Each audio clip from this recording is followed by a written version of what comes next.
আসসালামু আলাইকুম, কেমন আছেন সবাই? আজকে আমরা আরেকটা নতুন বিজনেস টিপস নিয়ে কথা বলবো।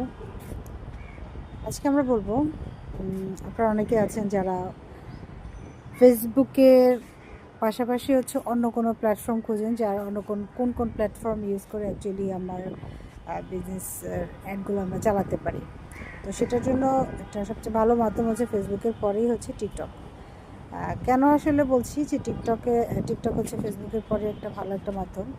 তার প্রধান কারণগুলো হচ্ছে যে টিকটকে কিন্তু ফেসবুকের মধ্যে আপনি অ্যাটেন্ড করতে পারেন, কিন্তু টিকটকের একটা হচ্ছে যে আসলে ওখানে $20 নিচে অ্যাটেন্ড করা যায় না, এটা একটা কিন্তু আমরা এরকম দেখেছি যে একই অ্যাডস, মানে একই কন্টেন্ট এবং একই প্রোডাক্ট দিয়ে আমরা মেটাতে অ্যাটেন্ড করেছি, আমরা টিকটকেও করেছি।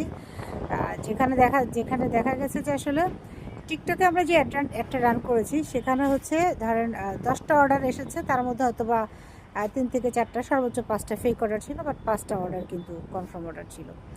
আর ফেসবুকে আমরা যে অ্যাটেন্ড করেছি সেখানে দেখা গেছে আমাদের মনে করেন যে অর্ডার এসেছে 3 থেকে 4টা বা সর্বোচ্চ 5টা, 1টা 2টা ফেক অর্ডার ছিল। তো টিকটকে কিন্তু অর্ডারগুলো বেশি পড়ে, যদি একটু ফেক অর্ডার বেশি আসে একটু। আবার মেটাতে আপনার যে ফেক অর্ডার, তো মেটাতেও কম বেশি অনেকে আসে, এটা সবাই ভুক্তভোগী কম বেশি।